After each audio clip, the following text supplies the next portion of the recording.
Hmm.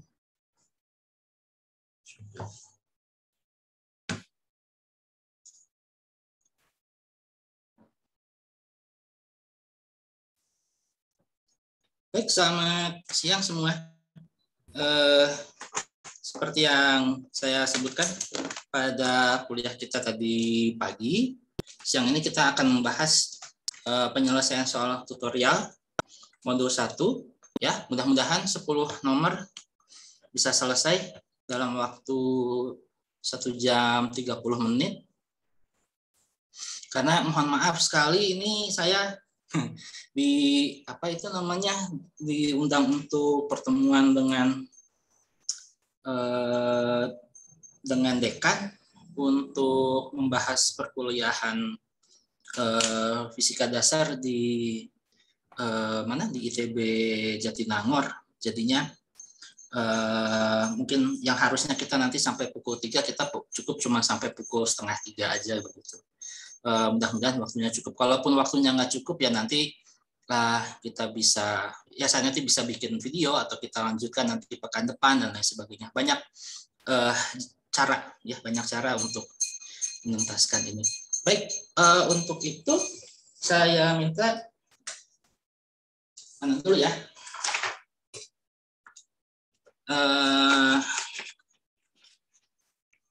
Saya mudah-mudahan ini di sini semua udah ada ya ininya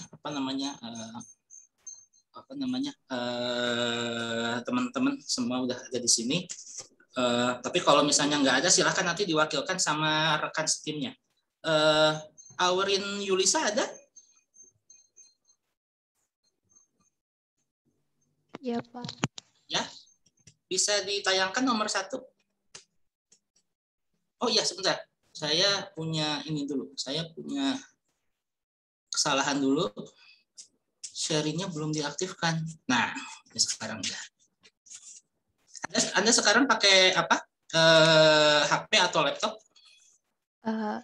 Sebentar Pak, dokumennya adanya di device lain Pak. Oh, saya. di device lain. Oke. Kalau gitu kan Aurin kelompok 8 ya. Teman-teman di kelompok 8 mangga, silakan. Ada yang membantu.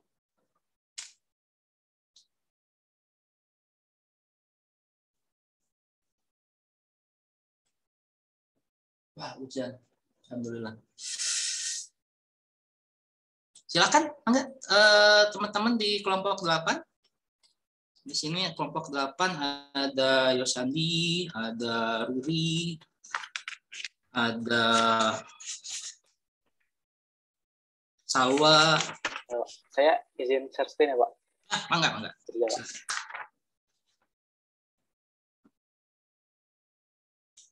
Untuk yang nomor 1 dulu. Pertanyaannya kan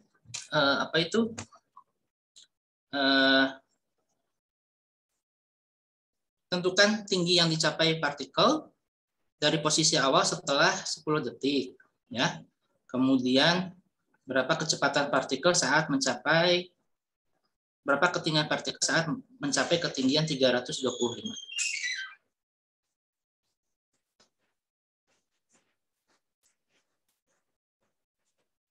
Baik Pak.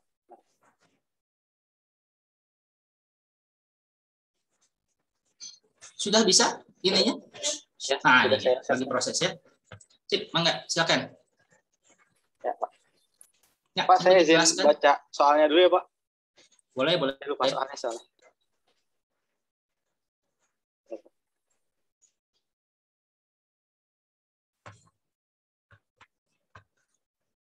Boleh, atau tag tim temennya yang baca. Boleh.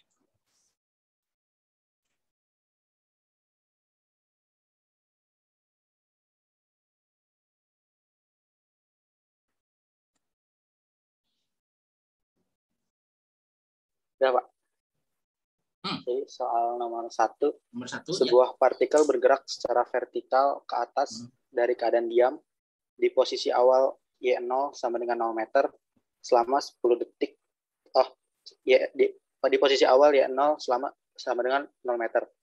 Selama 10 detik pertama gerak partikel dipengaruhi oleh percepatan AY dengan persamaan 2,8 T. dengan arah Y positif menuju ke arah atas. Pertanyaannya, tentukan A, tinggi yang dicapai oleh partikel tersebut dari posisi awal setelah 10 second. Nah, kan yang ditanya tuh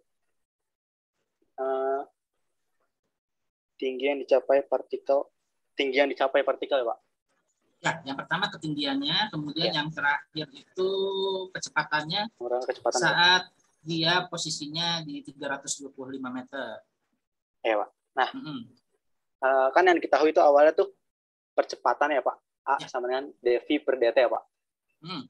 Dari situ kan kita bisa mengubah posisinya jadi dv sama dengan adt, Pak. Dengan itu kita integralkan sehingga nanti dapat nilai v-nya. Integral dari 0 sampai T. Karena kita butuh persamaan Vt-nya dulu ya, Pak. Nanti setelah dilakukan perhitungan, didapat Vt-nya itu sama dengan 1,4 T kuadrat.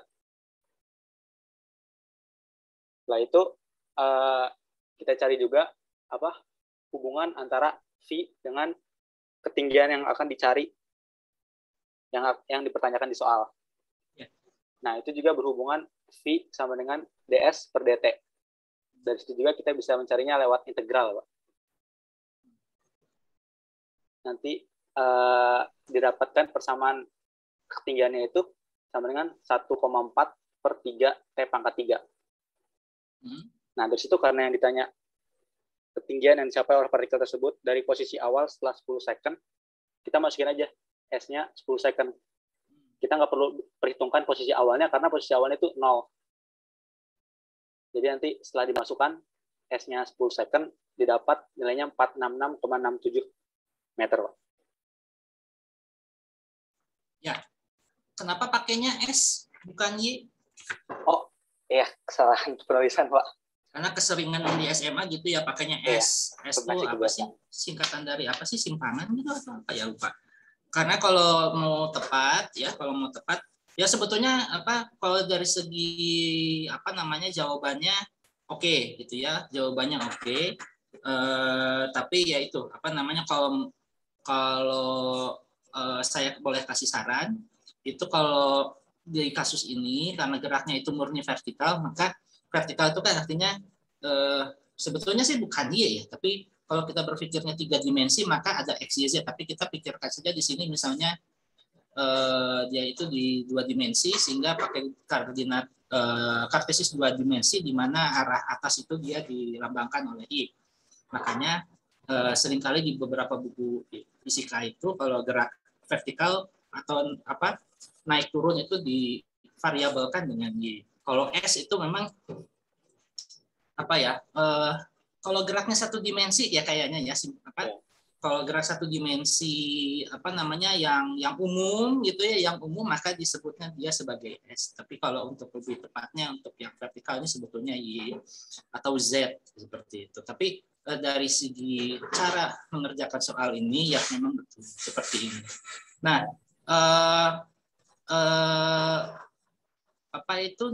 kalau misalnya untuk persoalan ini, tadi kalau untuk yang ininya kecepatannya sudah belum? Sudah dibahas belum? Yang B-nya belum, Pak. Oh ya, silakan. Mau gantian juga boleh. Oh, Pak, saya ke bagian saya. Oh ya, mangga. Terus yang B itu, benar, Pak. Pertanyaannya kecepatannya saat ketinggian 235 ya? Ya. 325. 325 meter.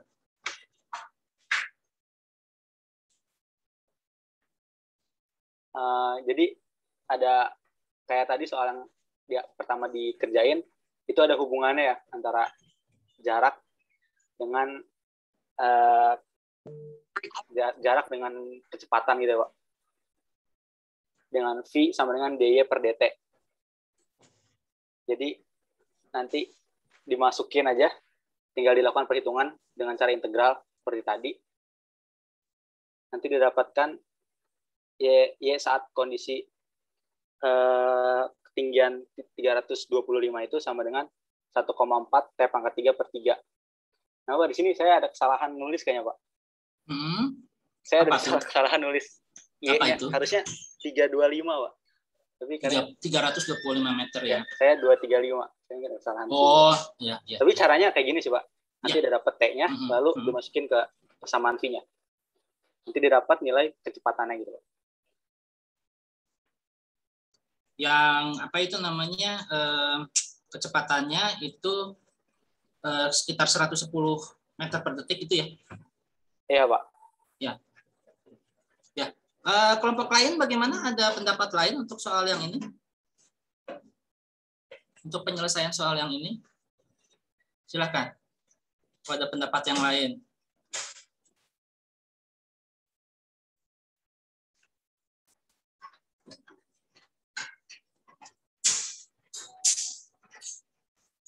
Nah, kalau tidak ada, coba kita berpikir dulu. Walaupun sebetulnya ini pertanyaan jawaban yang diberikan sama teman-teman di kelompok 8 ini sesungguhnya sudah betul. Tapi mungkin ada yang berpikir ini enggak, kemana faktor gravitasi di sini? Perlu dimasukkan? Ya kalau dari segi ini ya, kalau dari segi soal ya, kalau dari segi soal tadi juga sudah disebutkan bahwa untuk persoalan ini disebutkan bahwa percepatannya adalah menggunakan persamaan 2,8 meter per detik pangkat 3 dikalikan T, begitu ya? Ya.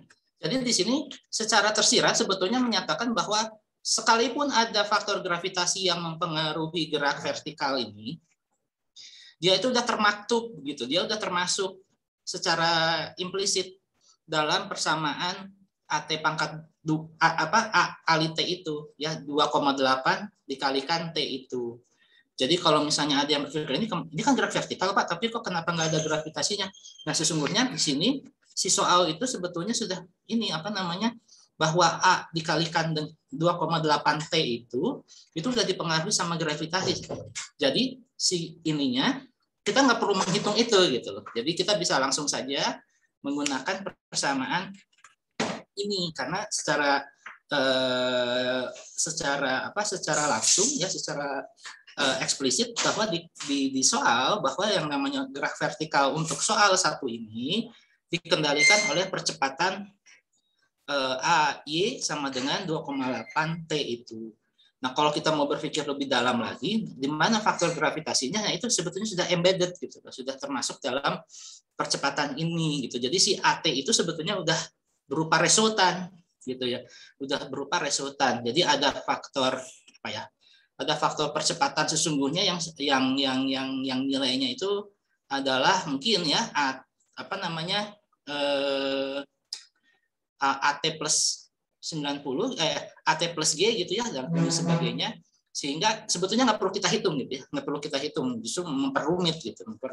Jadi di sini untuk soal nomor 1 faktor G itu tidak ada karena di soalnya sendiri sudah diberikan bahwa percepatan arah vertikalnya ya ini ya 2,8 meter per detik pangkat 3 dikali T,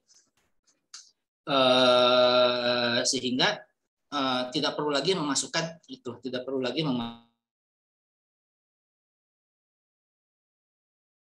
si konstanta gravitasi dengan gerak vertikal, entah itu gerak itu bebas maupun gerak vertikal dengan kecepatan awal dan lain sebagainya, selalu ada faktor G. Nah di sini nggak ada ya, di sini nggak ada karena secara eksplisit di soal bahwa disebutkan bahwa A-nya itu ada nilainya atau ada fungsinya gitu. Yang kita di sini hanya diminta untuk melakukan operasi integral dan juga diferensiasi untuk mencari variabel tersebut. Tapi ingat di ini kalau misalnya kita berhadapan dengan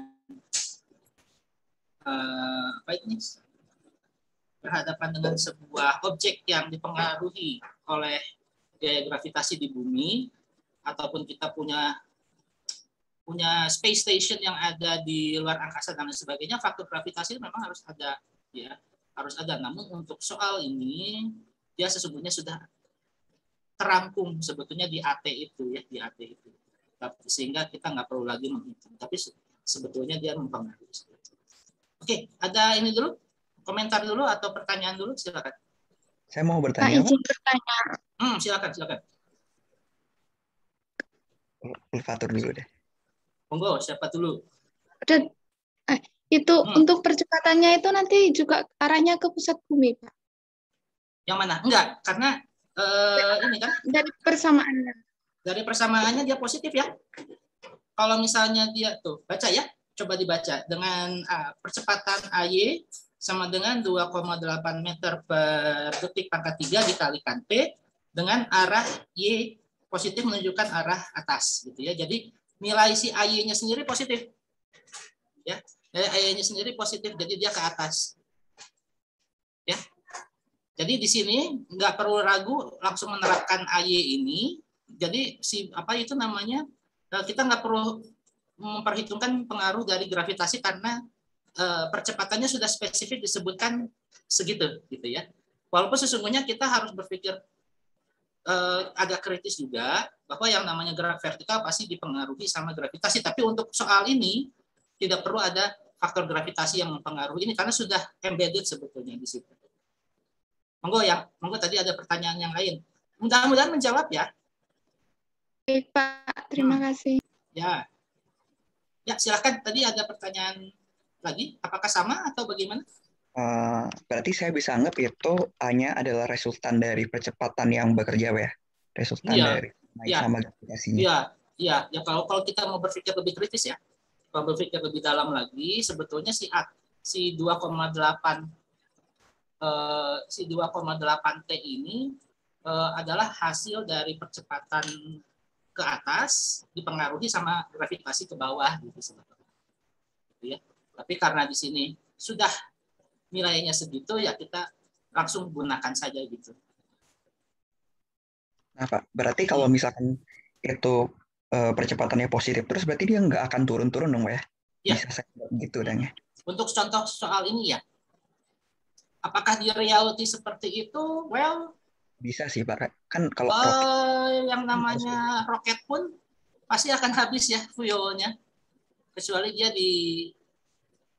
dia nanti dibangkitkan dengan sumber energi yang bukan fuel base. Mungkin akan ada satu titik tertentu di mana nanti fuelnya habis sehingga nanti si gravitasi lah yang nanti akan mempengaruhi. Tapi tentu saja kalau itu kan out of scope dari soal ini ya. Tapi kalau di soal ini ya betul bahwa dia nanti terus ke atas seperti itu. Baik, terima kasih, Pak. Sama-sama. Oke, ada ini lagi untuk nomor 1, silakan. Oke, kalau tidak ada kita ke nomor 2 yang berkaitan dengan gerak dari Utu yang di Instagram ITB receh ngeganggu waktu istirahatnya. Aduh, kan kalian bisa kerja subuh-subuh kan? Gitu. Kenapa harus subuh-subuh Senin, hari Senin gitu kan? Kenapa ngeganggu waktu weekend? Oke, tadi kelompok 8 sudah sekarang, berarti saya akan ke kelompok 1. Kelompok 1 siapa ya? Putu berarti ya. Atau siapa? Taufik Syahputra ada di sini? Ada, Pak. Ada. Monggo, diinikan. Ngomong-ngomong bisa mengupload ininya? Hasil diskusinya? Atau perlu dibantu sama teman yang lain?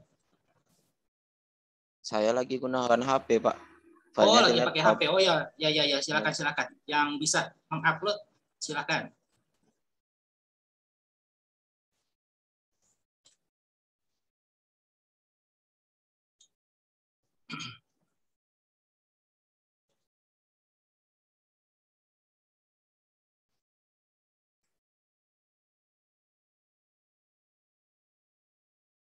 Ya, siapa dari kelompok 1 perwakilannya yang akan menunjukkan hasil pekerjaan untuk nomor 2, silakan.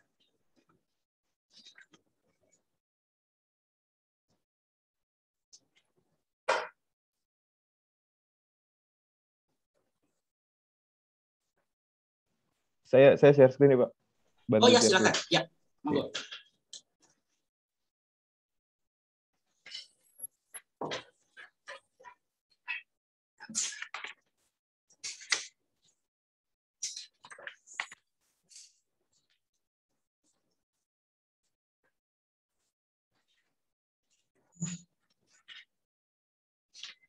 Ya, silakan.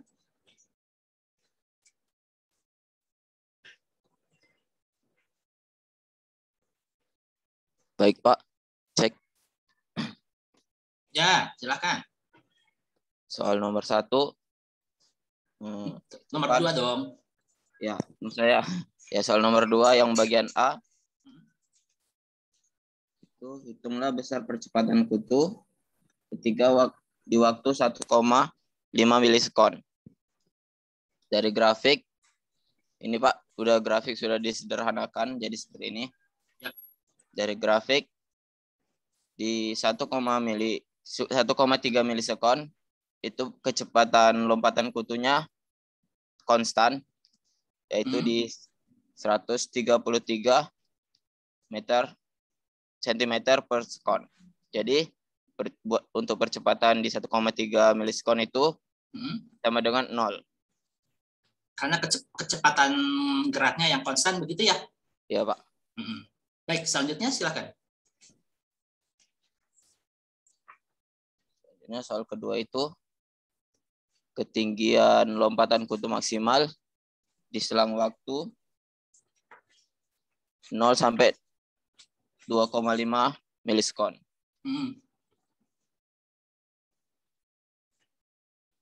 Itu menggunakan luas grafik.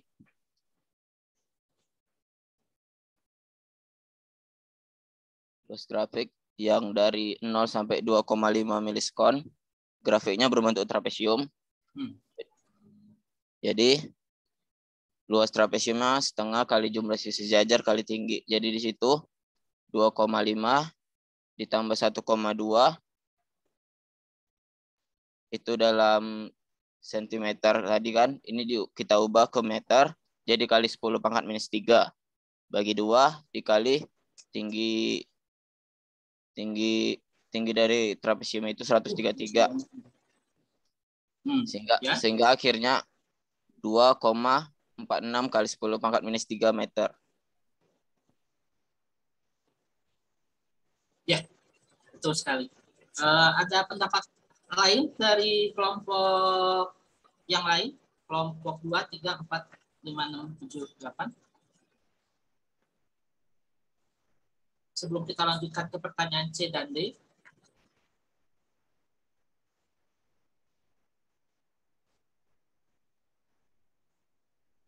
Oke, kalau nggak ada, silakan. Mau Taufik lagi atau rekannya yang lain, silakan. Untuk boleh yang C dan D. kasih kesempatan rekan yang lain, Pak. Oh ya, monggo. Silakan. Ada siapa ini? Ada Histia, ada Putu, ada saya lanjutin ya, Pak. Nadia. Oh, halo, Histia. halo. Ya, mangga. Ya, saya lanjutin boleh. Yang di C ini kan ditanya percepatan saat T-nya itu 0,5 milisecond, 1 milisecond, dan 1,5 milisecond.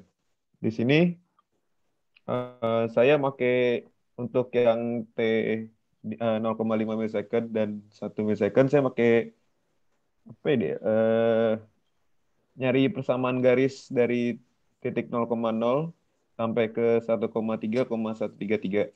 Ya. Saya pakai yang Y min Y1 per Y2 min Y1 sama dengan X min X1 per X2 min X1. Saya masukin X dan Y-nya, saya hitung-hitung, dapatlah sedemikian Y sama dengan 102.307X. Nah, di sini tuh Y-nya itu merupakan kecepatan dan X-nya itu merupakan waktu. Jadi V sama dengan 102.307 T. Dan di sini diminta percepatannya ya. Jadi saya turunkan A sama dengan dV per dt, dimasukin angkanya. Saja dari grafik ya, itu ya?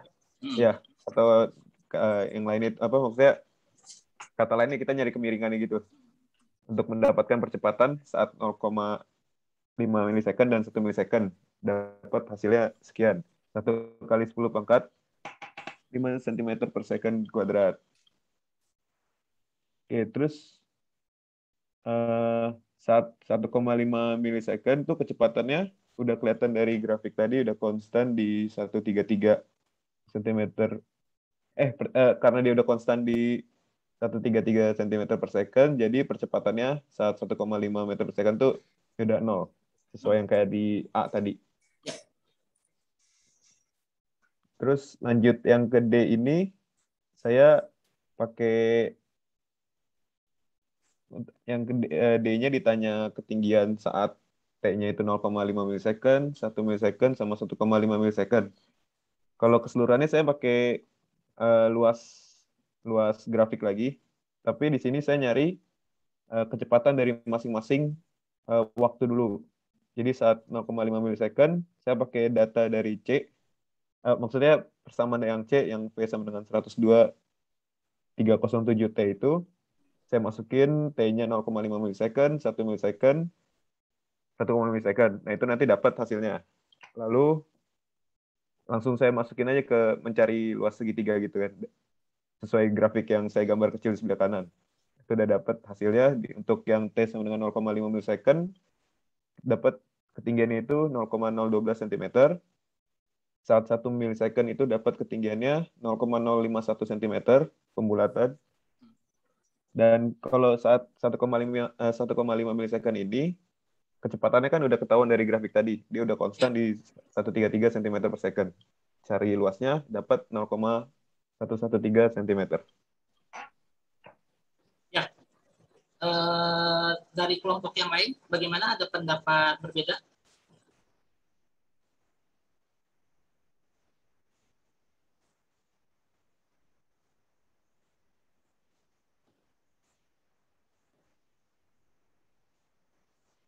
Oke, tidak ada. Nah,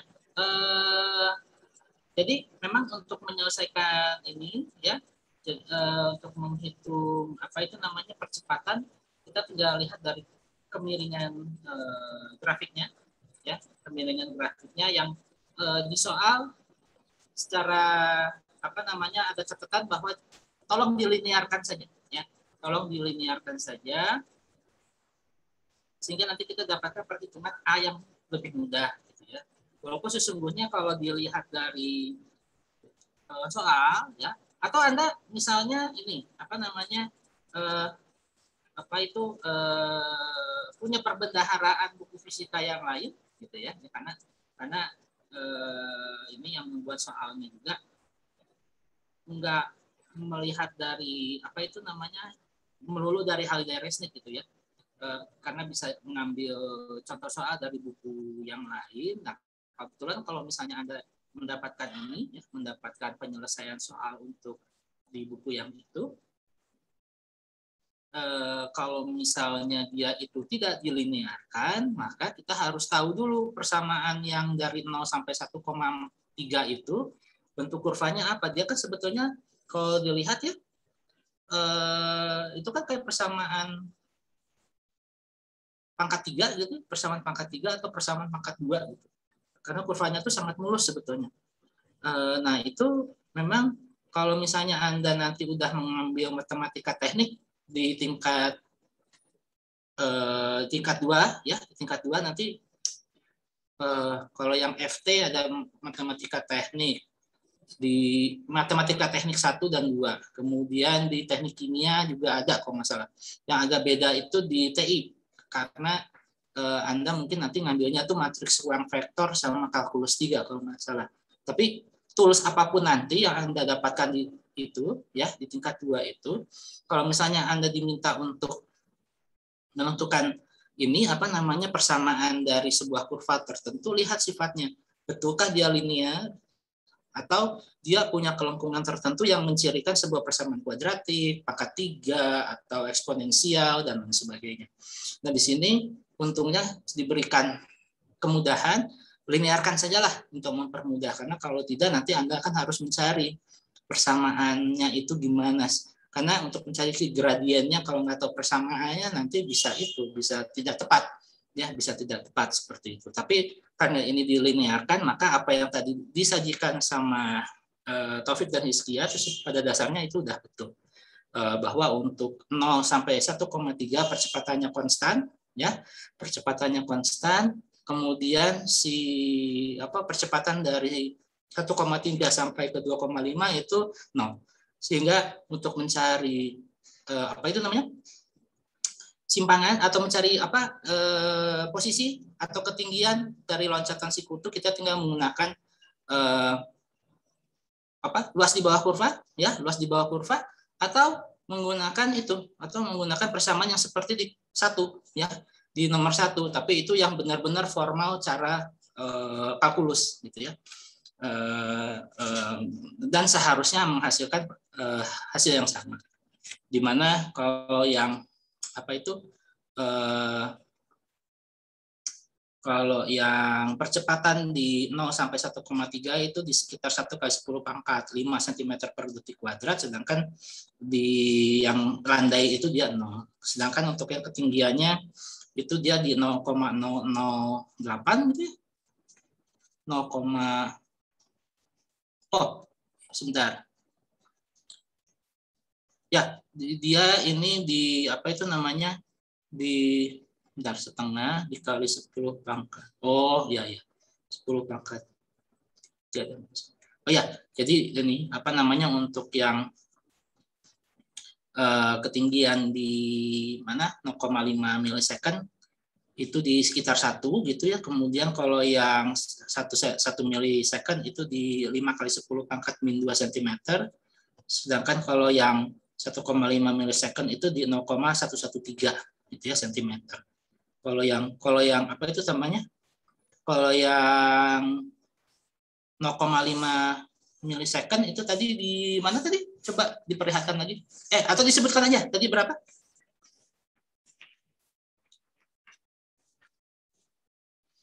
Persamaannya kan jadi setengah dikalikan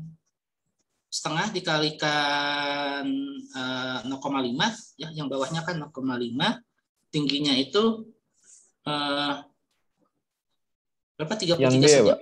Yang ini yang D untuk yang 0,5 milisecond. Oh, 51,154, Pak. Oh iya, seperti itu. Ya. Oke, ada pendapat yang lain silakan dari kelompok yang lain.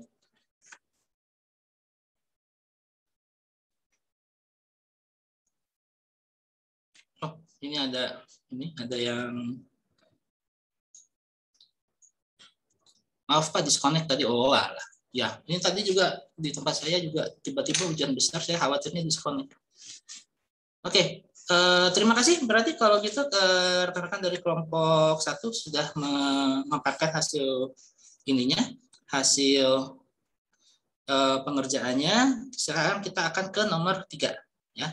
Nomor 3 itu kereta api Argo Wilis. Dia di Kroya itu mau masuk stasiun Kroya, tapi di platformnya itu ada kereta kettle gitu ya.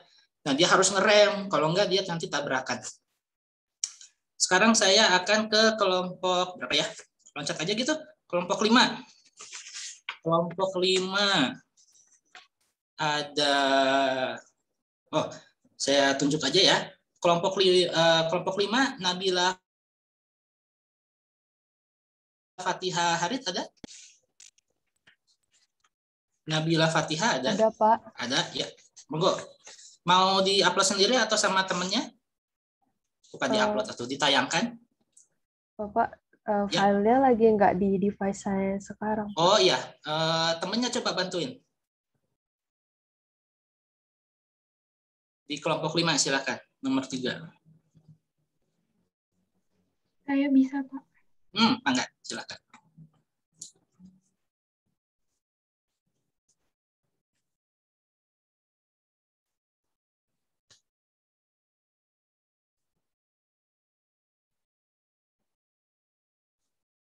Ya, nanti Syandina atau Nabila boleh bergantian nanti. Ini kan yang pertanyaan 3 ini kan ada 3 sub pertanyaannya. Apakah kecelakaan bisa dihindari? Kemudian posisi kecelakaan apabila terjadi dan sketsa. Ya, silakan. Mau siapa dulu? Atau ada teman yang lain dari kelompok 5, silakan juga.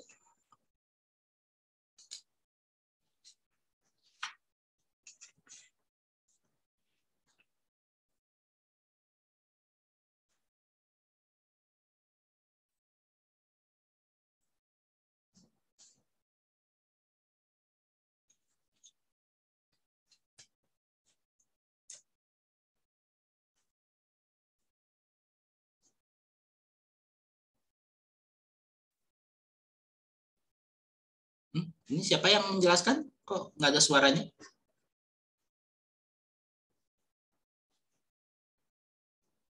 Atau sayanya yang memang nggak dengar atau gimana? Ya, monggo silakan kelompok 5 perwakilannya. Nabila boleh, Sandrina boleh, atau Stefani Patricia Natali boleh, atau Naufan Aurezan juga boleh. Rahmi Zahrani Alifah juga boleh. Boleh deh, Pak. Satria Abdul Hafiz. Mangga. Silakan. Jadi saya bacain dulu soalnya, Pak. Nah, boleh.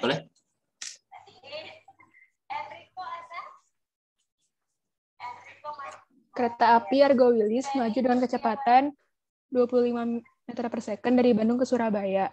Di gambarnya, kereta api Argo Wilis itu yang di kiri ke kanan dengan kecepatan 25 meter per second. Gitu. Terus, saat akan mencapai Kroya, masinis Argo Wilis melihat gerbong akhir kereta pengangkut BBM dari Cilacap berada pada rel yang sama dan berjarak 200 meter dari depan lokomotif. Di gambar, jarak di antara dua keretanya 200 meter. Terus kereta BBM-nya ada di depannya. Dengan kecepatan 15 meter per second ke arah yang sama, ke kanan. Terus, untuk menghindari kecelakaan, masinis Argo Wilis mengaktifkan rem sehingga terjadi perlambatan sebesar 0,1 meter per second kuadrat. Karena perlambatan, jadi ini A-nya ke arah kanan tapi negatif. Jika X sama dengan 0M merupakan posisi Argo Wilis saat masinis mengaktifkan rem, tentukan apakah kecelakaan bisa terjadi. B. Posisi kecelakaan apabila itu terjadi. C. Sketsa posisi lokomotif Argo Wilis dan gerbong akhir kereta BBM. Aku jawab yang A dulu ya, Pak. Ya. Apakah kecelakaan bisa dihindari? Nah, kita anggap dulu kecelakaannya bakalan terjadi gitu. Terus kan kita tahu kalau yang kereta BBM itu dia GLB karena tidak ada percepatan. Kalau yang kereta Argo Wilis itu dia GLBB, ada percepatan sebesar minus 0,1. Nah, kalau misalkan mereka tabrakan itu, berarti mereka ada titik yang sama. Jadi kita bisa menggunakan perbandingan antara jarak-jaraknya atau S-nya. Atau kalau misalkan ini datar berarti X.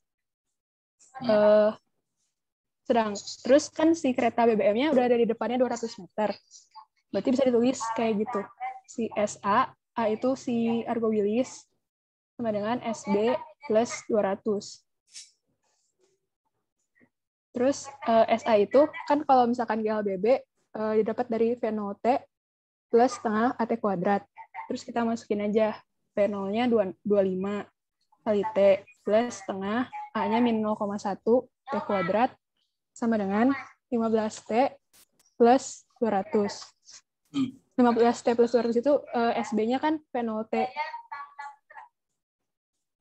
Nah, udah gitu dihitung aja. Itu saya harus jelasin hitungnya nggak, Pak? Atau bisa dari yang ringkas aja. Ya udah, akhirnya kita bisa nyari faktor dari T-nya. Sebesar itu menggunakan min B plus min akar B kuadrat min 4AC per 2A. Terus didapatkan ada 2 kan faktornya T-nya. Ada 22,5 dan 177,5 second. Tapi kan tabrakan itu pasti yang T yang awal ya, Pak ya. Jadi yang diambil yang awal, yaitu 22,5 second. Di waktu itu terjadi kecelakaan. Terus untuk menjawab pertanyaan yang B, kereta Argo Willis bertabrakan saat di posisi yang sama pastikan. Nah, T-nya itu tinggal dimasukin ke SA atau enggak SB plus 200 yang tadi di awal itu. Nah, udah dimasukin, hasil akhirnya sama, 537 meter.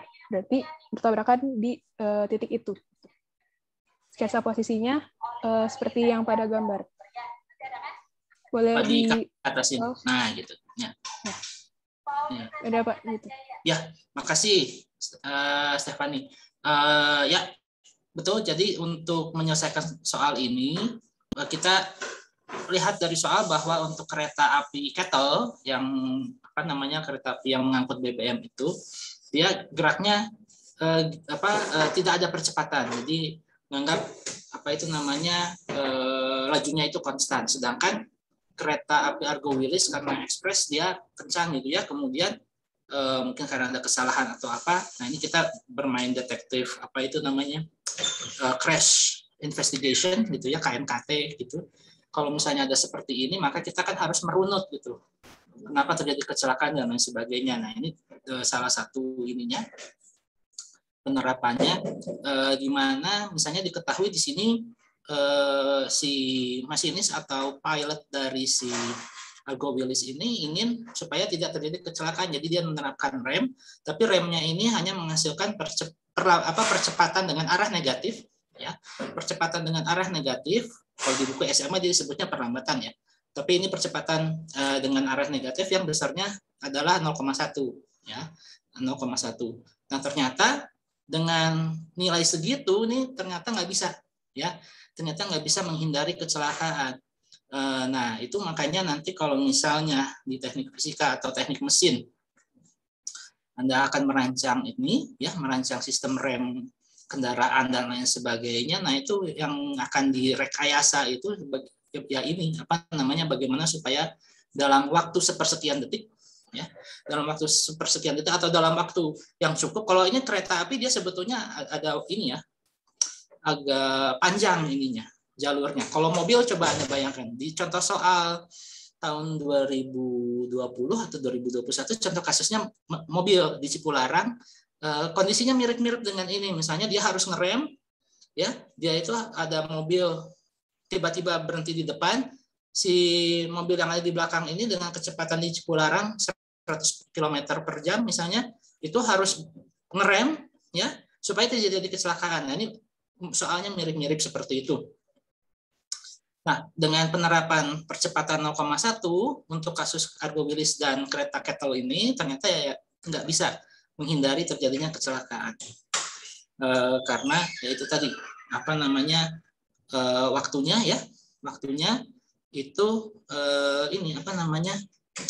mencukupi supaya terjadi kecelakaan seperti itu. Nah, supaya tidak terjadi kecelakaan, maka dia itu harus menerapkan percepatan yang lebih besar lagi gitu, dengan mekanisme yang ada di lokomotif tersebut. Jadi misalnya jadi minus 0,2 atau minus 0,3 dan lain sebagainya. Nah, bagi Anda yang misalnya itu melakukan optimasi, orang-orang teknik industri, itu nanti dicari percepatan mana yang akan efektif supaya supaya pengereman itu tidak terlalu mendadak, dan karena ini kan Argo Willis kereta penumpang, nah itu supaya nyaman ketika ngerem, padahal di depan itu ada kereta kettle dengan jarak 200 meter itu gimana?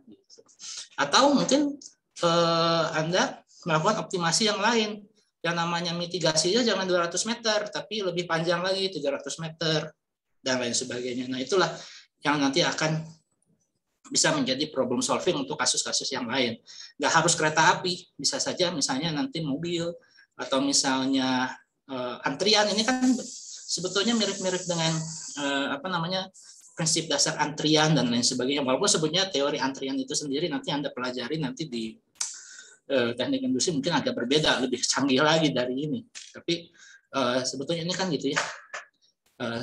Karena nanti misalnya kalau misalnya kita punya 3 objek atau 4 objek atau 5 objek itu ya, dia ngantri di belakang dan lain sebagainya. Nah, itu bisa diperhitungkan ininya apakah percepatan dari masing-masing objek itu bisa menghindari tabrakan beruntun dan lain sebagainya. Nah, itu kan bisa di. Oke, silakan dari kelompok 1, 2, 3, 4, 6, 7, 8 ada pendapat yang lain, silakan.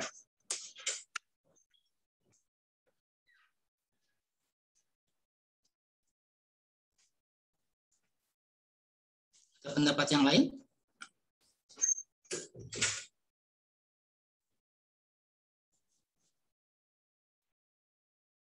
Oke, kalau tidak ada, kita ke yang kemarin banyak ditanyain nih, tentang gempa nomor 4. Tadi kelompok 5 sudah, sekarang kita ke kelompok berapa ya? Kelompok 7. Akilah Kusumastuti ada? Hadir, Pak. Hadir. Bisa menayangkan? Bisa, Pak. Hasil diskusi? Ya, enggak, silakan.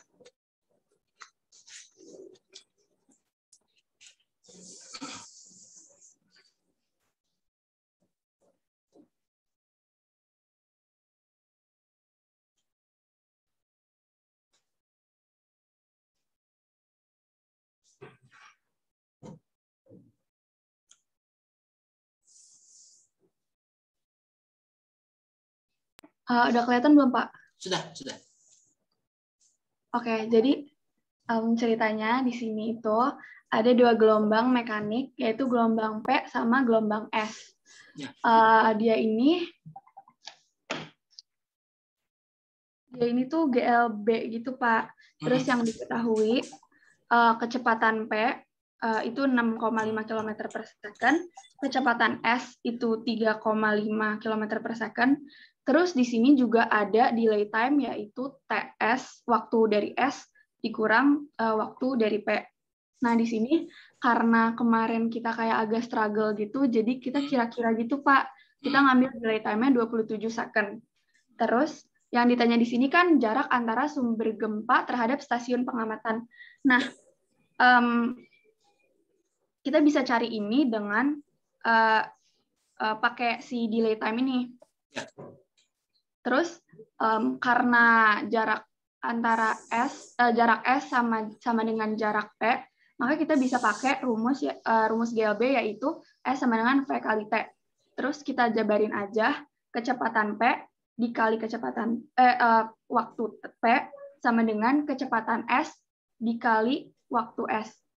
Terus di sini kita jabarin, akhirnya dapat waktu S itu sama dengan 13/7 TP. Ini perbandingan gitu. Terus kita bisa cari salah satu T dengan menggunakan delay time. Yang tadi TS kurang TP itu kan 27. Jadi 6/7 TP itu sama dengan 27 S, 27 second. Terus waktu P sama dengan 31,5 second. Terus dengan ini kita bisa cari jarak, yaitu kita bisa cari jarak antara sumber gempa dengan mengalihkan PP dengan TP. Yang tadi 6,5 kali 31,5 waktu P ini sama dengan 204,75 km. Itu, Pak. Ya, makasih. Ini kalau misalnya dipilihnya delay-nya 27 detik gitu ya. Kemudian betul, asumsi dasarnya adalah jarak antara sumber gempa ke stasiun itu sama, mau TP mau TS itu sama, tapi yang berbeda itu adalah si kecepatan rambatnya. Ya, kecepatan rambatnya berbeda sehingga si S-nya itu delay gitu ya, delay lebih di belakang daripada yang gelombang P. Nah, karena di ilmu tentang gempa itu kita nggak bisa nentuin T0 itu berapa ya. Kenapa sih Pak pakai cara ini? Karena kita nggak tahu sesungguhnya pada saat itu ya orang-orang BMKG yang menggunakan seismogram itu T0 terjadinya gempa itu kita nggak tahu.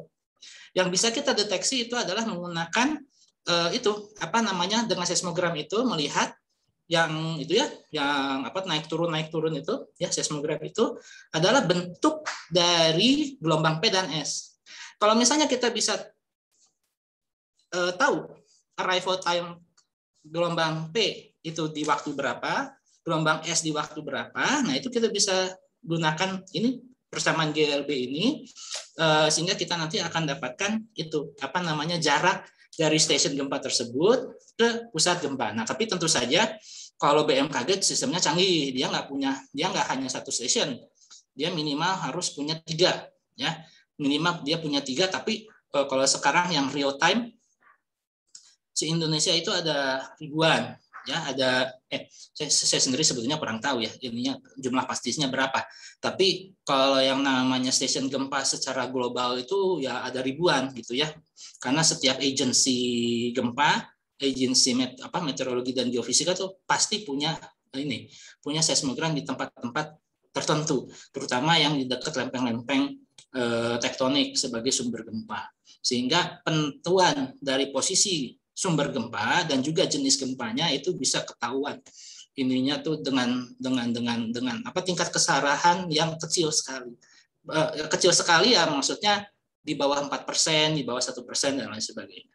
Tapi inilah caranya. Jadi di sini soalnya itu walaupun GLB, tapi saya ingin memberikan experience juga bahwa persoalan GLB itu realnya di di dunia nyata itu ya ini kita untuk mendeteksi gempa misalnya itu prinsipnya GLB sebetulnya ya, karena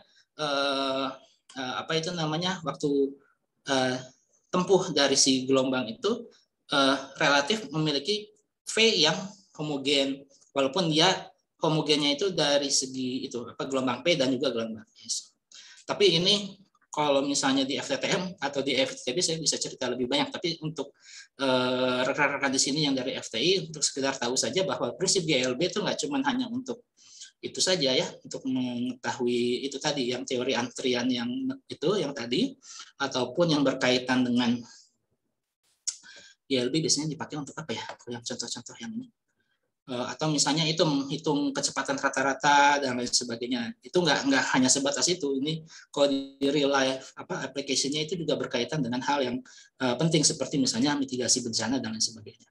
Baik, dari kelompok yang lain pasti delay time-nya ada yang berbeda ya, nggak cuma 27, ada yang 30, ada yang 25 gitu ya, atau mungkin ada yang lain gitu. Nah itu silakan saja, nggak masalah, karena memang Anda mungkin belum pernah menginikan data seperti ini ya, menyelesaikan persoalan GLB dengan data real seperti ini, jadinya nggak masalah kalau misalnya Anda mendapatkan jarak yang berbeda, tapi harusnya prinsip dasarnya harusnya sama gitu ya, bahwa jarak tempuh P sama S itu sama, yang berbeda pasti T-nya dan si V-nya juga berbeda. Kalau misalnya T-nya kalau misalnya kecepatan rambak gelombang P-nya itu lebih kencang, seperti 6.500 meter per detik, berarti waktu tempuhnya lebih singkat daripada yang gelombang S. Oke, ada komentar dulu, silakan dari kelompok yang lain.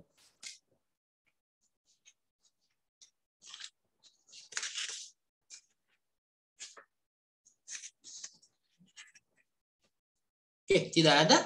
Kalau tidak ada, kita ke nomor 5 ya. Oke, terima kasih tadi Stefani dan rekan-rekan dari kelompok 7 ya.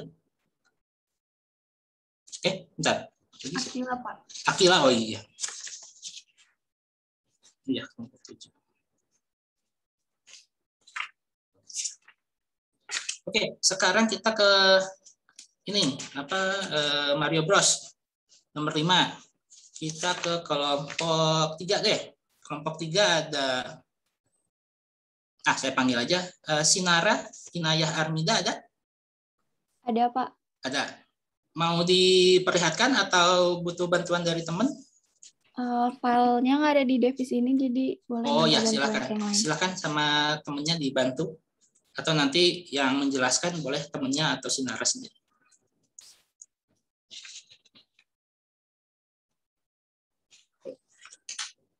Ya ini cuma nyari kombinasi ini kan ya, nyari kombinasi vektor supaya si Luigi-nya itu ke tempat tujuan.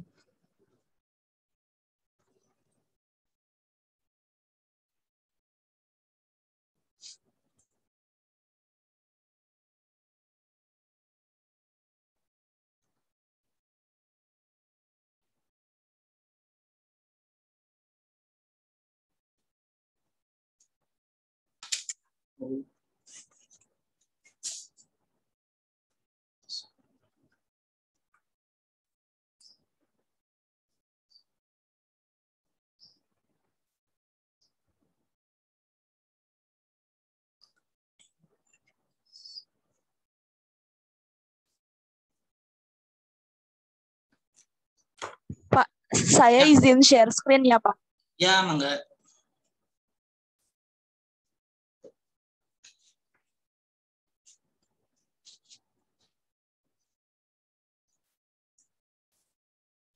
Ya, silakan dijelaskan. Saya aja yang ngejelasin ya, Pak. Ya.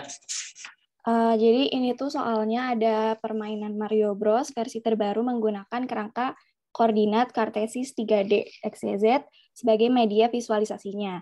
Pada suatu segmen, karakter Luigi akan dianggap menang jika bergerak dari titik asal 0, 0, 0 menuju titik akhir min 2, 4, min 4 dengan menggunakan vektor-vektor perpindahan sebagai berikut. Ini yang PRQS-nya bisa dilihat di layar. Terus jika Luigi jatuh ke posisi min 5, min 1, min 1, atau 5, 2, min 1, maka permainan dianggap kalah. Tentukan kombinasi vektor perpindahan yang tepat agar Luigi sampai ke titik akhir. Jadi di sini kita ada posisi awalnya yaitu 0, 0, 0, sama posisi akhirnya min 2, 4, min 4.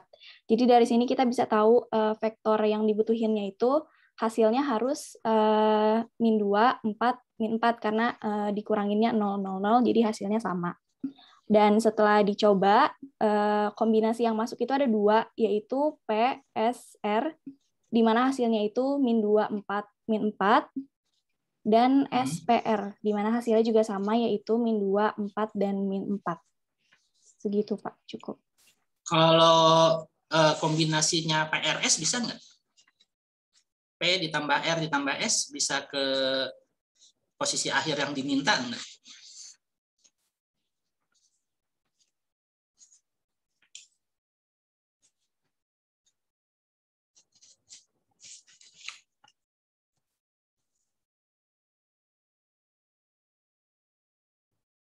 Mungkin saya boleh bantu jawab, Pak?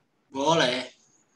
Soalnya kalau misalnya kita di awal R plus P atau P plus R dulu, itu koordinatnya bakal sama kayak koordinat game over, Pak. Jadi nggak bisa. Ya, itu dia. Makanya supaya dia nggak game over, dia ininya tidak bisa ini ya, nggak bisa apa sih istilah matematikanya itu sifatnya apa ya? Substitutif apa komutatif ya? Saya lupa. Jadi maksudnya adalah memang ini runutannya itu penting ya. Jadi dari P ke S, P kemudian vektor S, kemudian R gitu ya, atau S kemudian P sama R. Nah kalau misalnya diubah kombinasinya menjadi PRS, nah itu tadi dia akan terjatuh ke itu. Terjatuh ke dungeon-nya itu, ke lubang itu, sehingga dia nanti game over seperti itu. Nah ini kalau mungkin saya agak terlalu awam ya tentang bagaimana game itu di-develop, tapi kalau secara vektor dia harusnya seperti ini, bahwa si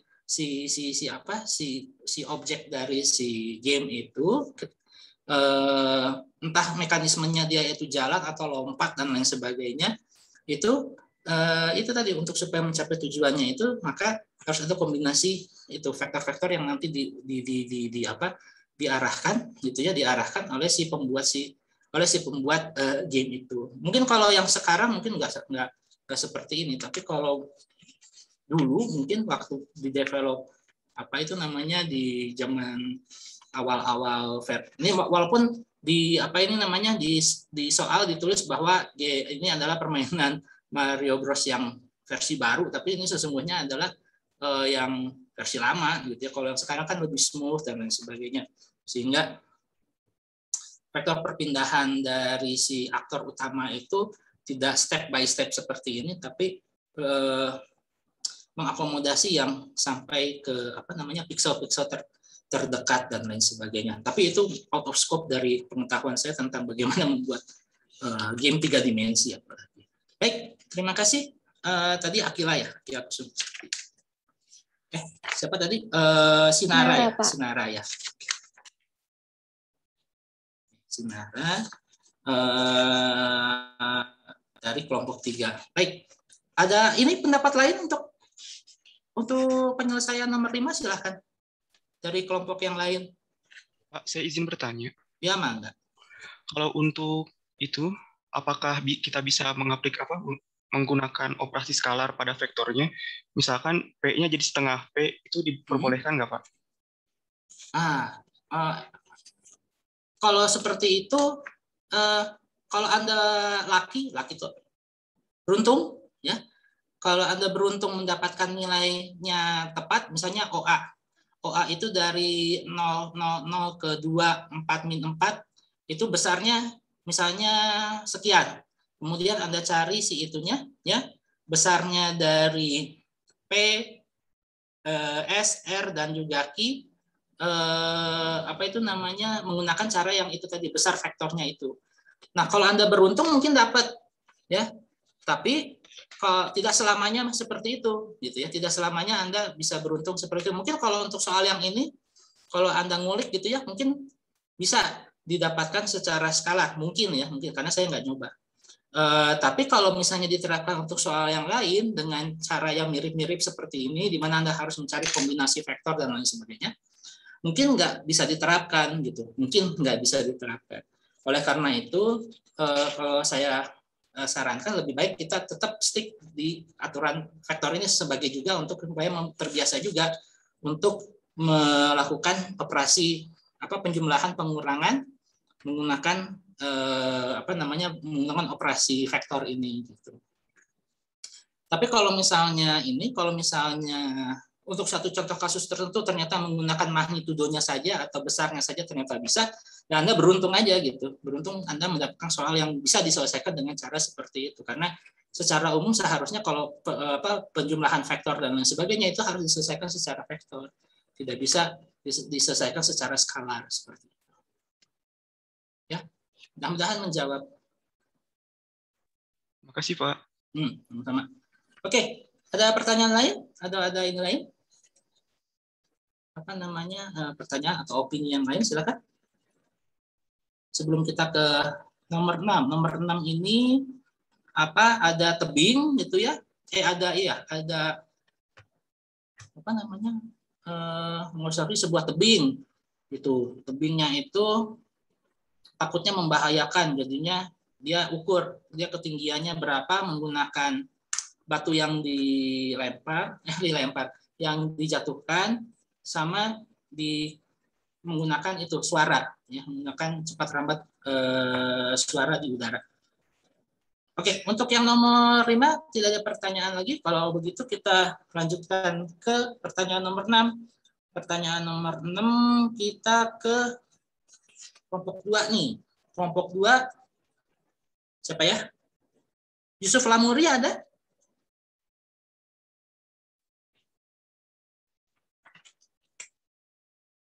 Saudara Yusuf ada di sini?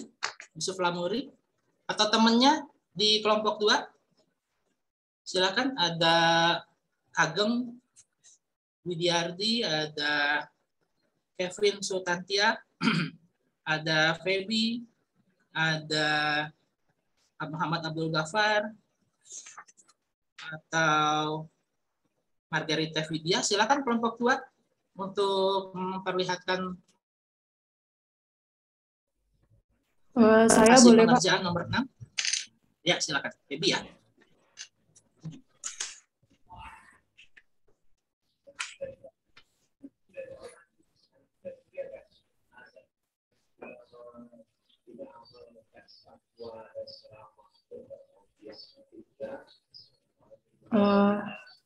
Sudah terlihat, Pak? Ya, sudah.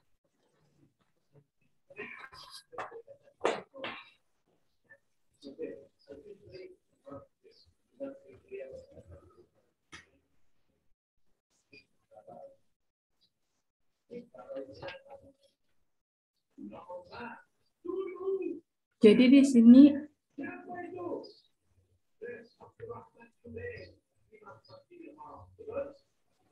bentar, Pak, saya mencari soalnya. Oh ya. Oh, Yusuf terlempar tadi.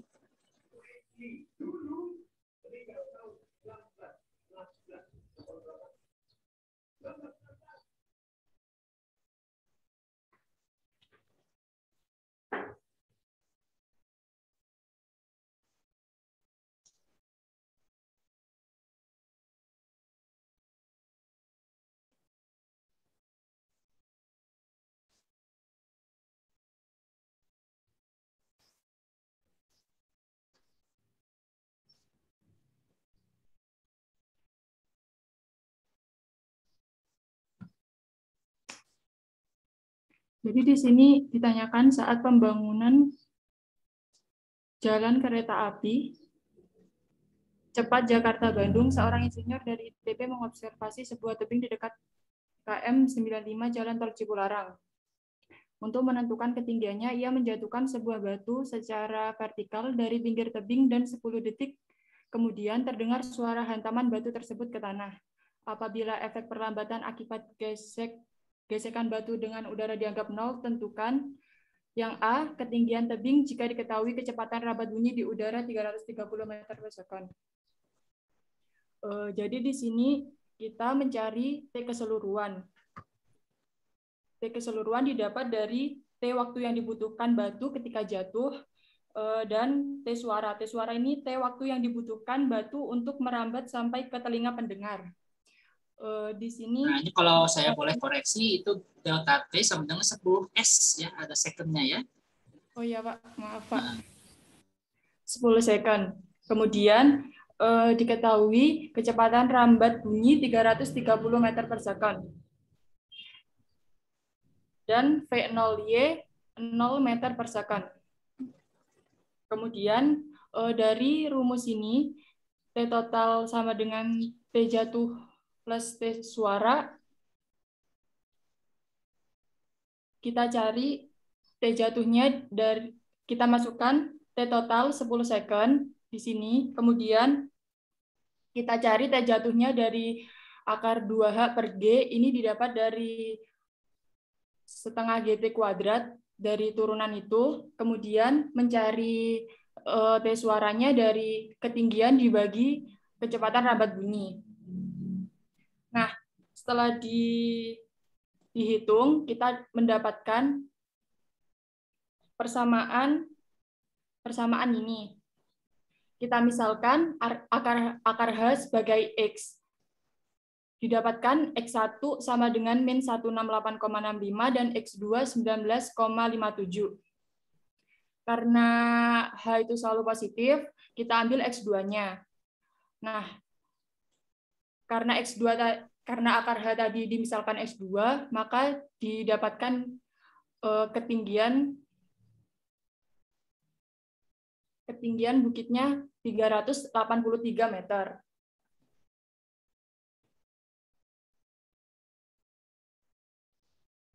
Untuk yang B, perbedaan ketinggian yang didapat jika efek perambatan suara pada poin A tidak dihitung. Jadi untuk mencari perbedaan ketinggian, kita cari dulu H totalnya. Nah, H total ini didapat dari sini tadi.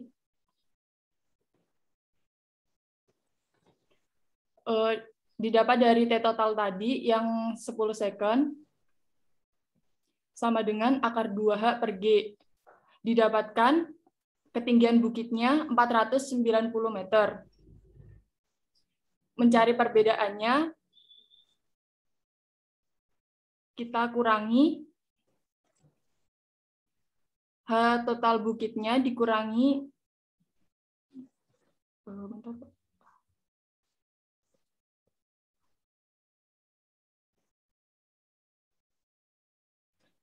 dari H ini tadi.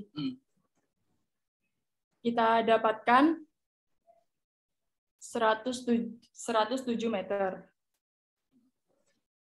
Maaf Pak, ini ada kesalahan penulisan. Ini H awal. Ya? Iya, tadi. Oh iya. Harusnya HA ya. Baik. Ya. Silakan dari kelompok yang lain kalau ada yang ini. Kalau ada yang punya pendapat yang lain, silakan.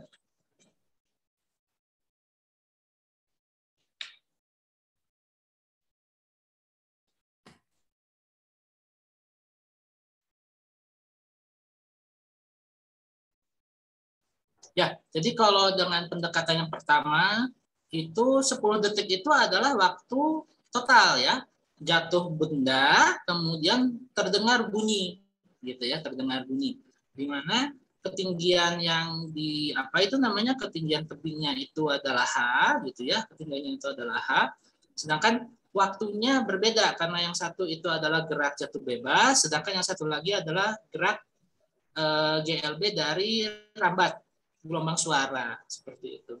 Jadi untuk menyelesaikan soal ini, ya menyelesaikan soal ini, maka betul tadi kita 10 detik itu adalah sama dengan apa itu namanya, jarak dibagi dengan kecepatan itunya, ya kecepatan jatuh dari si itu dengan ditambah jarak dibagi kecepatan suara. Nah, dari situ nanti akan kita dapatkan ininya, persamaan itunya apa namanya, H-nya gitu ya, persamaan H-nya. Kemudian nanti kita menggunakan itu apa, persamaan kuadratik ya, solusi dari persamaan kuadratik untuk mendapatkan H yang mungkin gitu ya, persamaan H yang mungkin.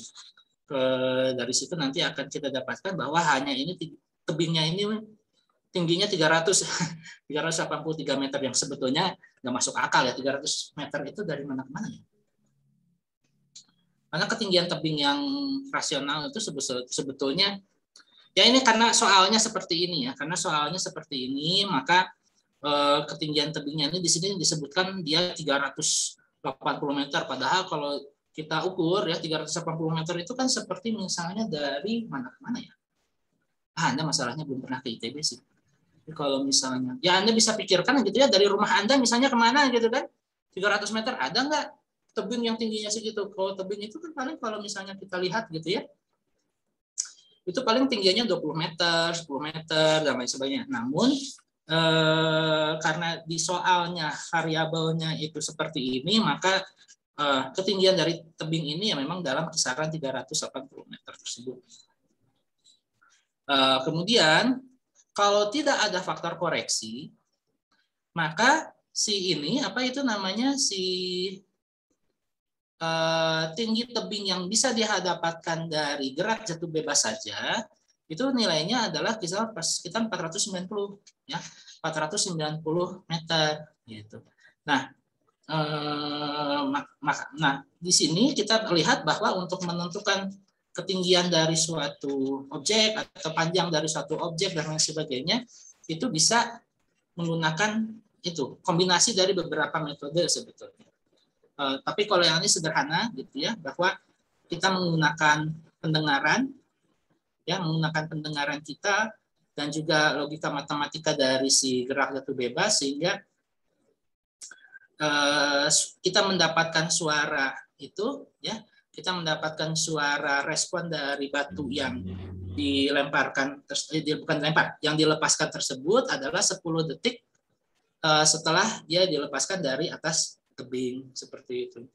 Nah, apakah ada metode lain? Ya ada, misalnya menggunakan, orang geodesi itu pakai git theodolit misalnya, atau misalnya menggunakan GPS dan lain sebagainya, sehingga tidak perlu metode yang seperti ini. Namun kalau misalnya di situ tidak ada gitu ya, dan apa itu namanya,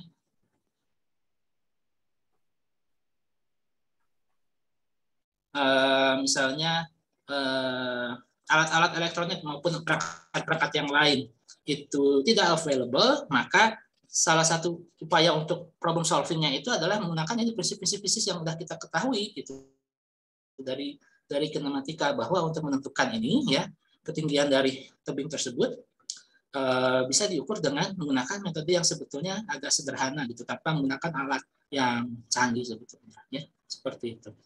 Oke, silakan dari kelompok yang lain. Ada ini dulu. Oke, makasih ya Feby ya atas ininya, atas penjelasannya. Oke, dan juga tadi yang membantu untuk menayangkan si ininya, si jawabannya. Nah, kita akan beralih ke pertanyaan nomor 7. Oke, kelompok. Izin bertanya. Oh ya, mangga. Kalau saya itu kadang masih bingung yang kalau percepatan untuk jatuh bebas itu bernilai negatif ya, Pak? Ya. Kalau untuk gerak vertikal ke atas, Pak? Gimana? Kalau untuk gerak vertikal ke atas itu percepatannya juga negatif. Kalau gerak vertikal ke atas, kalau kita merujuk ke yang nomor 1 tadi, Bu, Ibu lagi. Kalau ke pertanyaan yang nomor 1 itu tadi, itu dia ini sudah dispesifikasikan. Spesifikasikan tuh udah ditentuin, ya.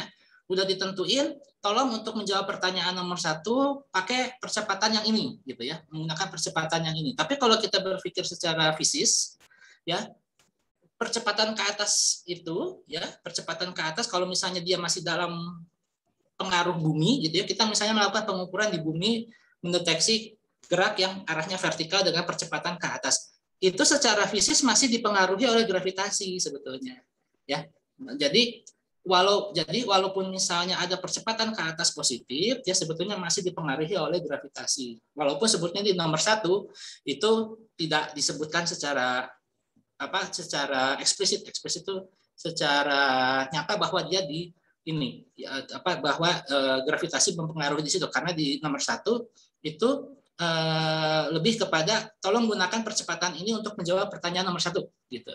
Tapi kalau misalnya kita berpikir secara yang lebih general, ya, yang lebih luas, maka setiap gerak vertikal yang masih berada di dalam pengaruh gravitasi bumi, atau kita masih melakukan pengukuran di bumi lah gitu, gerak vertikal itu pasti akan dipengaruhi oleh gravitasi yang menarik ke bawah. Jadi kalau misalnya ada percepatan ke arah atas, itu positif, tapi ada faktor G juga yang membawa dia tetap ke bawah gitu. Nah, apakah signifikan atau tidak? Kalau misalnya percepatan ke atasnya itu 20 meter per detik kuadrat, sedangkan ke bumi itu adalah 9,8 meter per detik kuadrat, artinya dia kan masih punya nilai 10,2 meter per detik kuadrat yang tetap mengarahkan dia ke atas gitu loh. Jadi untuk persoalan ini, untuk melihat gerak vertikal itu, ya, kalau misalnya tidak dispesifikan atau tidak diminta secara khusus untuk menggunakan percepatan segini, seperti hanya di nomor 1, maka kita harus berpikir secara general bahwa gerak vertikal pasti dipengaruhi oleh gravitasi. Tapi kalau di sini yang nomor 1 itu tadi, itu secara spesifik bahwa dijelaskan atau diminta untuk menjawab pertanyaan nomor 1, tolong pakai A, Y yang merupakan fungsi waktu seperti itu. Gitu.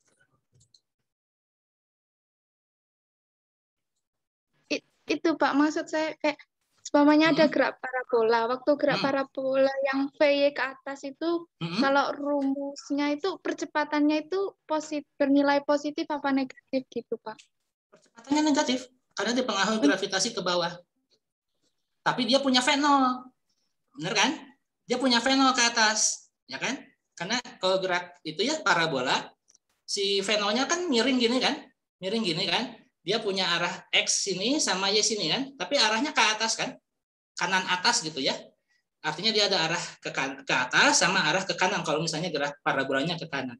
Nah, artinya secara vertikal dia itu punya kecepatan awal. Punya kecepatan awal yang hingga suatu ketinggian tertentu akibat gravitasi yang ke bawah dia jadi 0 kan, makanya dia turun lagi ke bawah gitu. Kalau percepatannya ini positif kalau percepatannya ini positif, ya dia ke atas terus gitu loh, nggak akan ke bawah gitu, nggak, si parabola, bentuk parabola itu nggak akan terbentuk gitu. Nah, jadi untuk gerak parabola percepatannya itu negatif ke bawah karena gravitasi, tapi dia punya V0 yang positif ke atas gitu, yang nanti akan dikompensasi di ketinggian tertentu, makanya dia nanti jatuh lagi. Karena sesungguhnya yang namanya V0 itu kan bisa berarah positif ke atas, kemudian setelah ketinggian tertentu dia akan ke bawah gitu. Bisa dimengerti? Bisa Pak, terima kasih. Sama-sama. Nah, makanya apa ya? Makanya kalau nggak salah di salah satu slide itu ada pertanyaan, apakah bisa gerak yang memiliki kecepatan positif memiliki percepatan yang negatif? Bisa, gitu. Contohnya gerak jatuh bebas. Karena tidak selamanya karena gini, mungkin kalau kita masih mindsetnya itu seperti gerak yang dari grafik yang satu dimensi itu, kita seperti yang dibuat berpikir bahwa kalau kecepatannya itu positif, maka percepatannya juga positif. Kalau misalnya kalau kecepatannya itu arahnya negatif, maka kecepatannya juga arahnya negatif, enggak juga gitu. Karena kalau nanti di gerak yang lain, misalnya contoh kasusnya adalah di gerak parabola, gitu ya, itu kan ini kecepatan awalnya dia positif, artinya arah pergerakannya itu dia positif, tapi percepatannya negatif karena dipengaruhi oleh bumi yang selalu menarik dia ke bawah. Gitu. Nah itu adalah salah satu contoh bahwa tidak selamanya kita harus punya percepatan yang positif untuk kecepatan positif dan percepatan negatif untuk kecepatan yang negatif. Enggak juga. Bahkan untuk ini misalnya keadaan tadi misalnya yang mobil direm atau kereta api direm atau pesawat direm di landasan. Itu juga adalah salah satu contoh kasus di mana kecepatannya tetap positif ya, tapi dia dilambatkan ya dalam tanda kutip, yaitu diberi percepatan yang melawan arahnya dia supaya si kecepatannya itu jadi 0 gitu loh. Itu kan intisarinya kan seperti itu. Oke, ada pertanyaan lagi? Silakan sebelum saya lanjut. Oke, ini kita ke nomor 7. Nomor 7 itu adalah berkaitan dengan gerak parabola. Gerak parabola salah kan? Gerak melingkar dari sebuah angin topan Haiyan tahun 2013. Nah, ini cukup terkenal karena merenggut banyak korban jiwa pada waktu itu. Di mana di sini diketahui jarak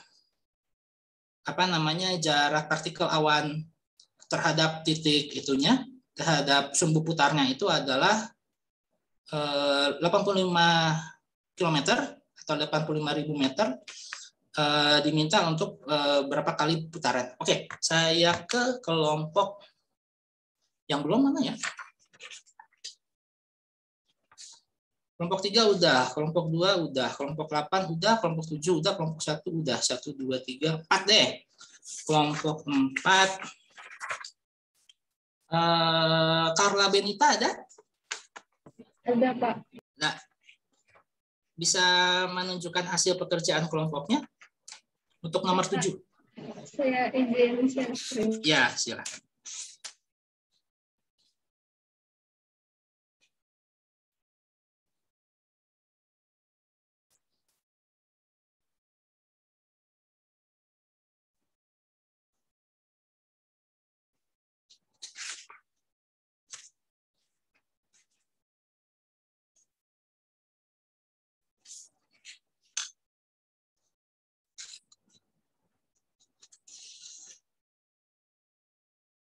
Ya, silakan dijelaskan.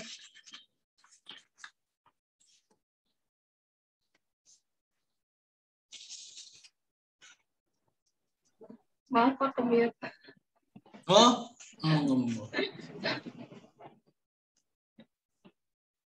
sudah terdengar, Pak? Ya, sudah. Silakan. Nomor 7 itu pada tahun 2013, angin topan Haiyan telah mengakibatkan bencana dan kerugian harta benda pada negara-negara Pasifik Barat yang dilaluinya. Angin topan ini berputar terhadap suatu mata atau sumber yang jarak rata-rata awan keluarnya adalah 85 km. Dari catatan meteorologi diketahui kecepatan linear maksimum dari topan Haiyan adalah 315 km per jam.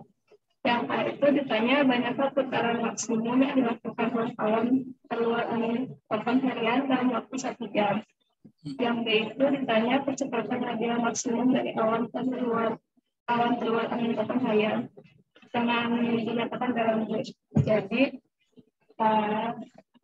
ini pengerjaan saya. Pertama saya tulis diketahuinya yaitu jari-jarinya 85 km, saya ubah jadi meter, lalu kecepatan linearnya saya konversikan ke meter per second.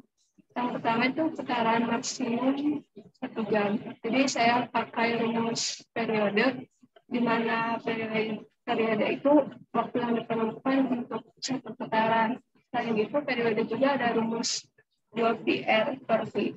Dengan itu saya masukin yang diketahuinya, tapi tidak menggunakan satuan SI karena yang ditanya juga per jam. Maka dari itu, saya masukin T kecilnya 1 jam, lalu di sini N yang ditanya, lalu 2π, R-nya 85 km, V-nya itu 315, didapat N-nya itu segini per putaran per jam. Lalu yang B itu ditanyakan radial, atau kecepatan yang sejajar dan menjadi-jadi. Jadi saya pakai rumus ini A sama dengan P kuadrat per R, di mana P-nya itu saya pakai yang sudah dikonversi ke meter per second, sehingga dapat 105 per 2, dikuadratkan lalu dibagi jari-jari, atau dikali 1 per 85.000. Didapatlah segini. Karena dinyatakan dalam G, maka dari itu saya melakukan perbandingan, yaitu A yang ini saya bandingkan dengan gravitasi. Saya mengambil 9,8 meter per second kuadrat. Dan itu A bisa dinyatakan sebagai 9,19 kali 10 pangkat 3 G. Sudah. Ya, terima kasih Karlaya. Nah, teman-teman yang lain silakan kalau ada pendapat yang lain.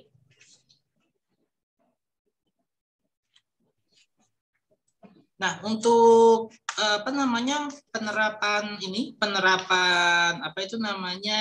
percepatan terutama di dunia teknik ya, engineering.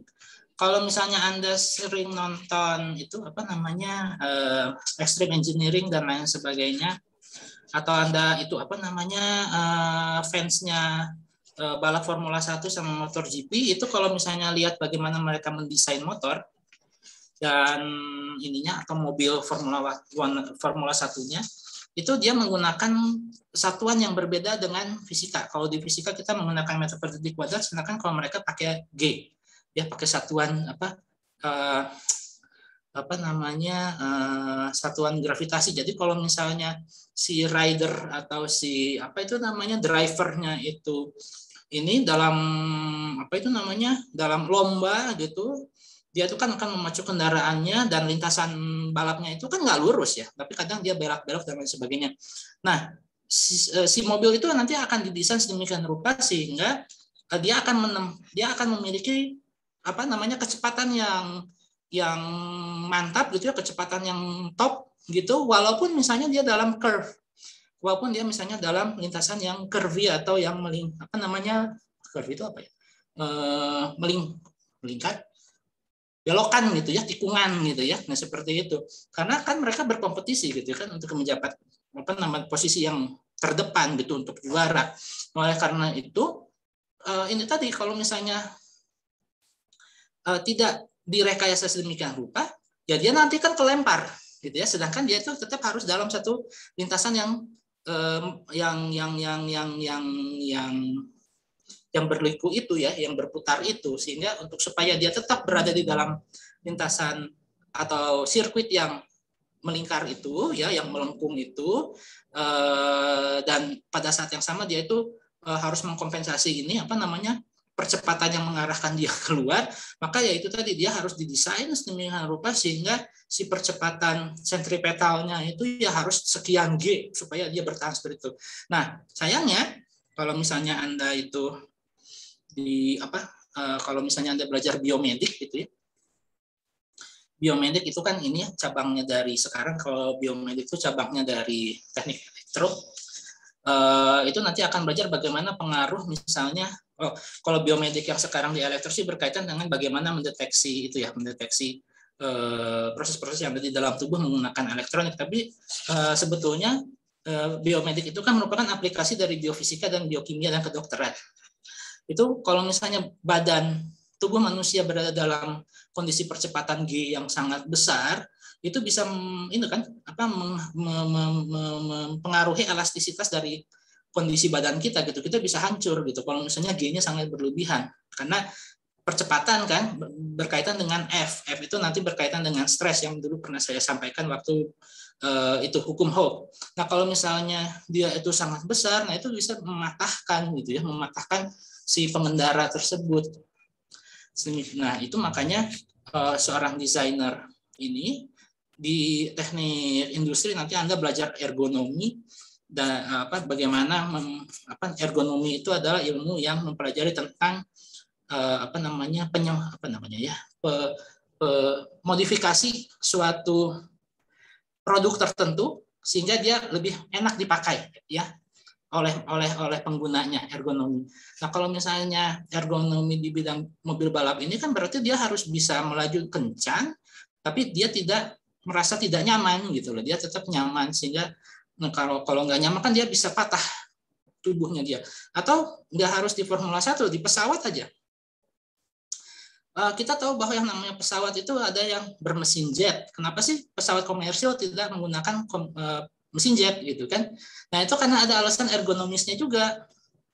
Bahwa kita kalau misalnya pengen cepat, maka ada faktor kenyamanan yang harus dikorbankan seperti itu. Karena dengan laju pesawat yang kencang, artinya percepatannya itu kan makin tinggi. Kadang-kadang dia bisa meliuk-liuk dengan ini kan, bisa naik turun gitu. Nah, apakah pesawat komersil seperti itu nanti kan reaksi dari dalam tubuh kita juga kan tidak enak dan sebagainya. Nah, oleh karena itu satuan dari percepatan di dunia teknik itu tidak hanya nanti berkaitan dengan meter per detik kuadrat, tapi juga nanti digunakan juga dengan satuan G misalnya, karena dia berkaitan dengan daya tahan tubuh dalam menerima rangsangan gaya dari luar atau pengaruh eksternal seperti itu. Nah, kalau di sini dikaitkan dengan fenomena alam yaitu topan haian itu tadi. Walaupun percepatan melingkarnya ini sebetulnya sangat kecil dibandingkan dengan 1G, tapi dia bisa menghasilkan kerusakan yang sangat besar karena ini skalanya besar loh, 85 km ya. 85 km titik putarannya. Jadi bisa dibayangkan kalau misalnya dia itu berada di dekat si mata badainya itu. Nah, itu ininya juga energinya bisa lebih besar ya, sehingga tingkat kerusakannya juga menjadi lebih besar seperti itu. Oke, terima kasih ke Carla dari kelompok 4. Sekarang kita ke nomor 8.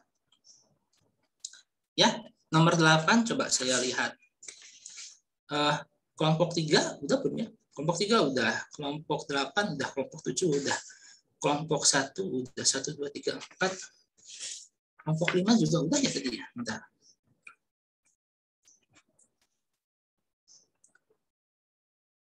Kelompok 5 sudah belum ya? Belum nih kayaknya. Kelompok 5 nomor 8 saya panggil Ahmad Fauzan Saputra, ada? Ahmad Fauzan Saputra. Kelompok 5. Ada? Di sini? Atau rekannya silakan, kelompok 5. Nomor 8. Sebelum nanti terakhir. Kelompok 5 tadi sudah, Pak. Oh, kelompok 5 tadi sudah ya? Stefani tadi, Pak. Kelompok 5 tadi. Stefani, Pak. Stefani ya? Oh ya. Sebentar. Oh ya udah. Berarti sekarang kelompok 6 ya? 6 juga udah ya? Yang belum berarti? Sebentar. 1 udah. Kelompok 2 udah, 3 udah. 8 udah, 7 udah. 5 udah. 4 udah. Oh, 6 berarti. Kelompok 6. Kelompok 6 saya panggil Ulfatur Rohma, ada? Untuk nomor 8. Ya, Pak. Ya, silakan.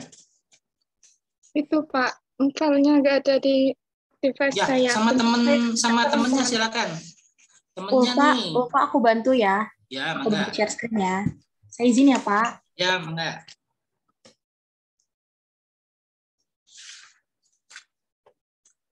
Oh iya, berarti kelompok 1 sudah, 2, 3, sudah, 5 sudah, 8 sudah, 7 sudah, 4 sudah. Berarti yang belum itu adalah kelompok 7 ya? 7 udah. Oh, berarti udah berarti. Nanti 2 nomor yang terakhir nanti biar sama saya. Lagian kita juga waktunya udah lumayan. Udah lebih dari 2.30 padahal saya ada rapat apa-apalah. 1 nomor lagi terakhir ya.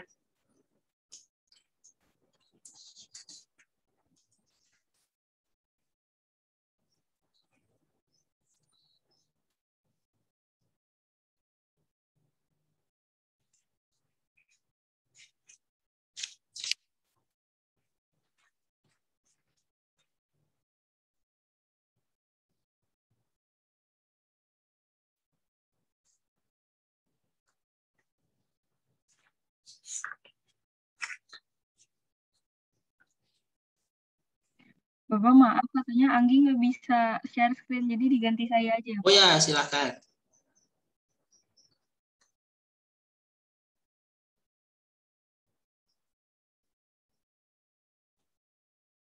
Dari 20 September. Bentar.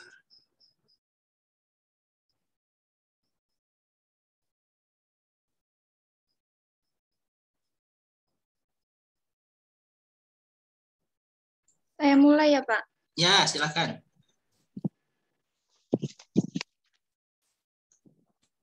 Sebuah partikel bergerak pada bidang XZ dengan vektor kecepatan V sama dengan alfa min beta T kuadrat ditambah gamma T K dengan alfa sama dengan 2,4 meter per sekon, beta sama dengan 1,6 meter per sekon pangkat 3, dan gamma sama dengan 4 meter per sekon kuadrat. Saat T sama dengan 0 sekon, partikel tersebut berada pada titik 0,0.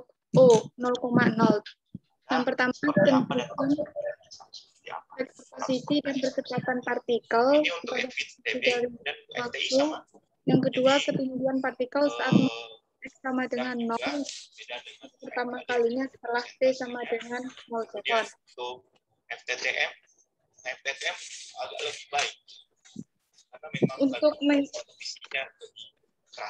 mencari ketinggian untuk vektor posisi maka didapatkan melalui integral dari kecepatan.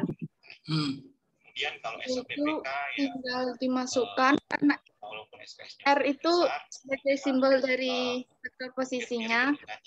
Kenapa? Nah, setelah itu kita integralkan kecepatannya didapatkan alfa T min beta per 3 T pangkat 3 I ditambah gamma per 2 T kuadrat. Ini ditambah R0 karena R0-nya karena titik awalnya itu di 0 maka 0. Setelah itu yang ditanyakan yaitu vektor percepatan partikelnya. Nah, percepatan partikelnya itu dapat dicari melalui turunan dari kecepatan. Kecepatannya itu tuh persamaannya kan alfa min beta T kuadrat I ditambah gamma T. Nanti persamaannya ini bukan menjadi min 2 BTI min 2 gamma beta min 2 beta TI ditambah gamma K. Setelah itu soal yang kedua yang ditanyakannya itu kan yang kedua itu ketinggian partikel saat melewati X sama dengan 0. Nah, kita cari yang X sama dengan 0-nya itu ini yang dari R, dari persamaan yang R, kita ambil yang bagian vektor I-nya saja, yaitu alfa T min beta per 3 T pangkat 3. Itu kita sama dengan K0, hasilnya itu kita mendapatkan T kuadrat sama dengan 9/2. Nanti Y-nya itu, nanti kan udah mendapatkan waktu T kuadratnya sama dengan 9/2, lalu dimasukkan ke yang Y/2. Langsung dimasukkan ke bagian, nanti ketinggiannya itu sama dengan kan 2T kuadrat. Nah, 2 dikali T kuadratnya kan udah diketahui 9/2. Nanti hasilnya itu 9 meter. Ya, ya, makasih. Bagaimana untuk yang kelompok yang lain? Apakah ada ini komentar dulu? Ya, ada komentar dulu.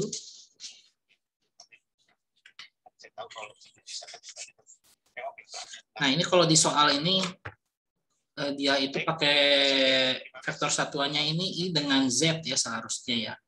I dengan Z, sehingga harusnya ini kalau saya agak kritis sedikit, ini ketinggian partikelnya itu harusnya ya dalam Z sih ya. Bukan Y, tapi apa namanya kalau misalnya dia di kerangka koordinat 2 dimensi kartesis, kan harusnya vektornya itu adalah I topi dan J topi. Tapi kalau di sini kan dipakainya I topi dan K topi, sehingga seharusnya ketinggiannya ini dalam Z seharusnya. Tapi mungkin karena kita terbiasa dengan menggunakan kerangka koordinat 2D, makanya dia dipakainya Y seperti itu. Oke. Ada pertanyaan dulu dari teman-teman yang lain di sini untuk soal yang ini. Untuk soal yang ini, kalau tidak ada, berarti kita tuntas ya hari ini untuk tutorialnya, walaupun ada 2 nomor lagi yaitu 9 dan 10 yang belum dibahas. Mungkin nanti bisa dibahas di pekan depan, atau nanti saya bikin video lah kalau sayanya ada kesempatan ya untuk membahas tentang soal penyelesaian soal nomor 9 dan juga 10. Tapi dari nomor 1 sampai 8 apakah ada pertanyaan dari rekan-rekan di sini? Terima kasih Ulfa ya sudah memaparkan ininya hasil pengerjaan kelompoknya. Oke, kelompok 1 sudah. Kelompok 1 ya silakan. Kelompok 1 sudah, kelompok 2 sudah, kelompok 3 sudah, 4 sudah, 5 sudah. Oke, ada pertanyaan dulu dari teman-teman di sini?